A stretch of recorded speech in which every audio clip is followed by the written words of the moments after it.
I'm April Davila for Sit Right Here, and this is First Page Fridays, where we look at your first pages the way an agent might look at them, or an editor at a publishing house, keeping in mind that these people are just readers, ultimately. So we're going to read it through together, and then we'll jump back up to the top, and we'll talk about what could be stronger, what's really working. If this is not your page and you'd like to send yours in, there's a link below in the show notes where you can send in your page. We do it all anonymously.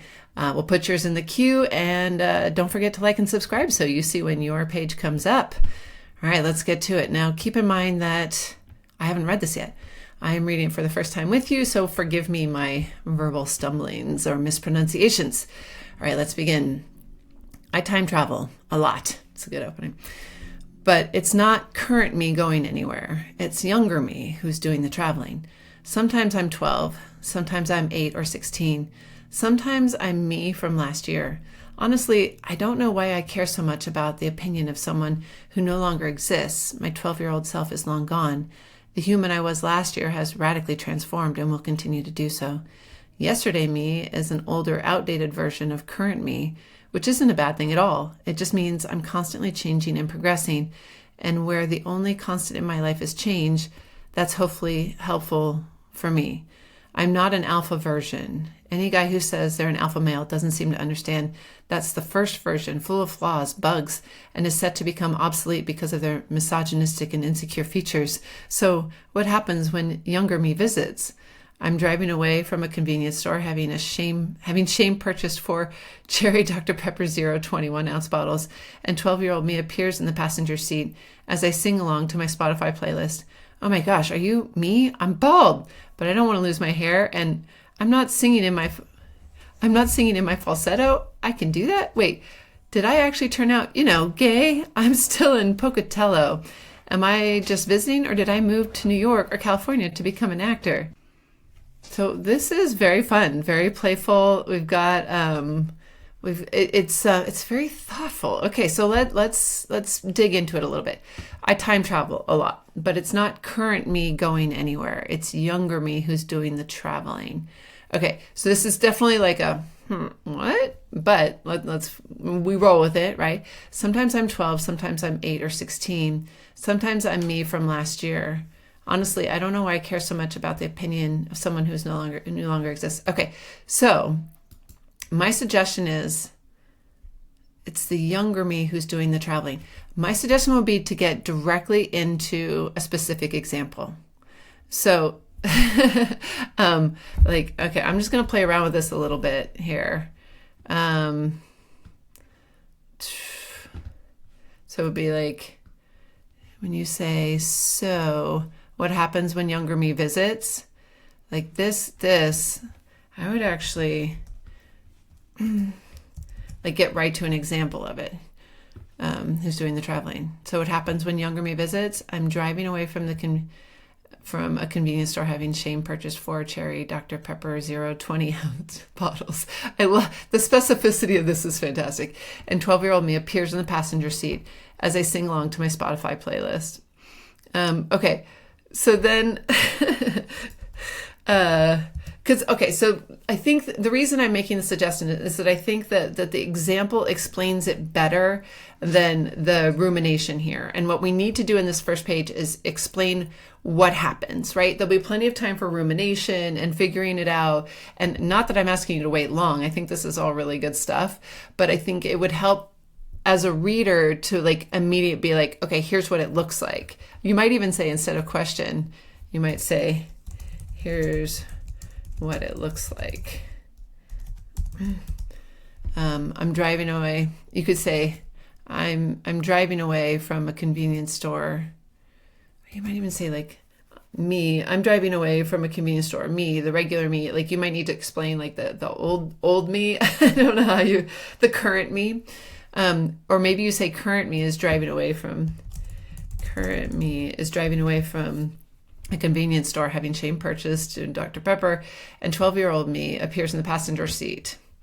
I would put, so to have someone appear as you're doing something, there's a concrete and then a continuing. So those are kind of a weird thing. I might put this, having shame purchased 4 cherry Dr. Pepper Zero 20-ounce bottles and singing along to my Spotify playlist. and singing along to my... And you were so specific about Dr. Pepper that, okay, so I'm guessing like falsetto, gay here. I'm gonna make an assumption, singing along to some musical, right? And I am being playful here. My husband, who is not gay, loves show tunes, so I'm not making any assumptions here, but I'm just gonna choose like singing along to what would be a good one, like In the Heights. I don't know. You choose. When 12-year-old me appears in the passenger seat. Right? So we do the things that are kind of continuing, like you're driving along, you're singing, and then bam, 12-year-old me appears in the passenger seat. Oh my gosh, are you me? He says, and then tell us what younger, so here you have opportunity to tell us both what younger you and current you look like, because certain things like eye color won't change, right? You have this great example of the bald. His big blue eyes looking up at me. And then I'm bald, but I don't want to lose my hair. And I'm not singing in my falsetto. I can do that? Wait, so I guess you might need to, well, I don't know enough about falsetto or singing in men's voices to really clarify that. Wait, did I actually turn out, gay? I'm still in Pocatello. Like, so this seems like a rapid fire. It might be interesting to like slow down, let current you respond and be like, yeah, I know, I get that a lot. Like have a little fun, like drop us into this scene of what does it look like? So I'm going to play around with it because I don't know your story and I'm kind of working blind. You, of course, need to make the choices that are right for you, but these are my suggestions. Okay, so just like I'm not gay. It's difficult to not get irritated with my younger self. I'm still in Pocatello, he continued. How does he know? Okay. I'm still in Pocatello, he continued. Am I just visiting? So how does he know where you are? And so it would be like, where's this? Did I move to New York or California to become so am I just visiting? That doesn't, it seems like an odd question. Where's this? Did I move to New York or California to become an actor? So much fun stuff here. Like you managed to get in that your current self is bald. I'm assuming not gay. I don't know. Maybe you're gay or maybe you are. But answering that question there starts to tell us about that question. We learn where this kid grew up. I don't know. Maybe these are brown eyes. I'm making my assumptions here, but you fill in what is right for your story. And then did I move to New York or California to become an actor? Kind of hints at like, okay, his younger self maybe had that aspiration. Where is he now? And then you could jump to the more broad, right? Sometimes I'm 12, sometimes I'm 8 or 16. Okay, so this is In the Heights, right? This would need to be like hyphenated, or not hyphenated, but I don't know if it's quotes or italics. 12-year-old self. Okay, sometimes I'm 12, sometimes I'm 8 or 16. Sometimes I'm me from last year. Honestly, I don't know why I care so much about the opinion of someone. So to have this land, we want to show him caring about the opinion, right? And so you need a little more space for that. You have opportunity here, but you might expand this for a line or two and show that like he kind of does, right? So that when you say, honestly, I don't know why I care so much about the opinion of someone who no longer exists. And this is where like this as one of the things the first page does is give us a hint of the voice of the author. And this voice is one I'm interested in. Like the human I was last year has radically transformed and will continue to do so. Yesterday me is an older, outdated version of current me, which is interesting, right? Because yesterday is actually a younger version of you.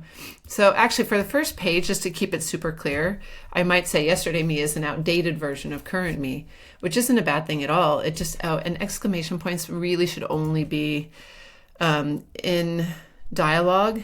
Now, I'm generally not a fan of rules when it comes to literature and writing, but if there's an exclamation point in your prose, it means you haven't earned the exclamation of it, right? If it's like big idea like that, we want that feeling to come through even without the exclamation point. So it's a bit of a test. Yesterday me is an outdated version of current me, which isn't a bad thing at all. It just means I'm constantly changing and progressing, and where the only constant in life is change, that's hopefully helpful for me.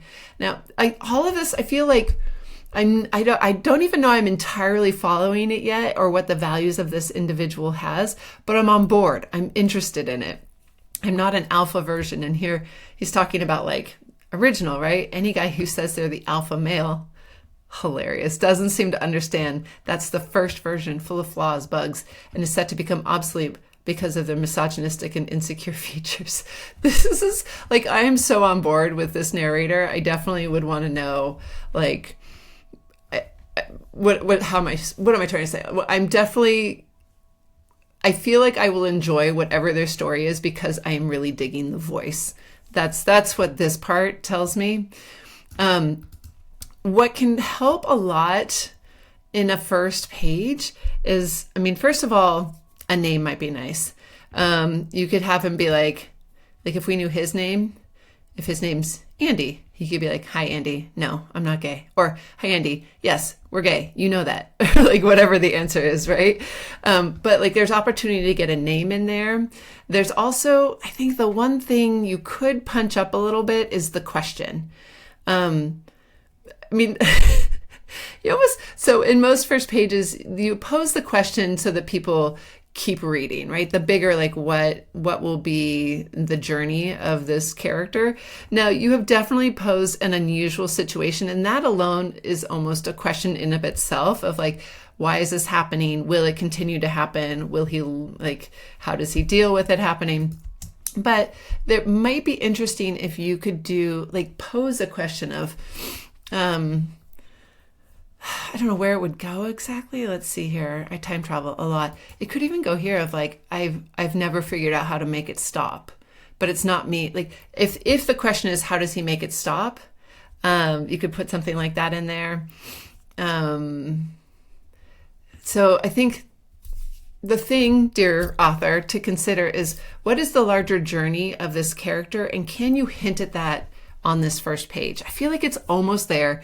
You definitely set the scene of what's happening, and it's unusual and interesting and just the kind of story I love. It'll be even more powerful if you can hint at what the larger story is on the first page. Did he move to New York to become an actor? Like, have him, maybe he doesn't answer, but maybe he reflects for just a minute of like, I'm not about to tell this kid it never happens. I'm not about to tell him I'm an insurance claim adjuster. It would just crush his little creative heart, or whatever it is. I don't know your story, so it's hard to advise. But in general, the writing is really solid. I do think grounding it in the scene right off the bat will help explain what's happening and then get into the more musing part of it. And then if you can layer in something about them, bigger question. But in general, loving this. Really good. Thank you so much for sending in your page. If this was not your page and you would like to throw your hat in the ring, there's a link below for you to send in your page. And if this is something you're working on, if you're working on a novel and you would like feedback of this kind, this is what I do. My team and I, we do story edits, developmental, line edits. We even have copy editors on the team. So if this is something that you're working on and you'd like some help, reach out. There's a link for that in the show notes as well. Otherwise, happy writing, everyone, and I will see you next Friday. Cheers.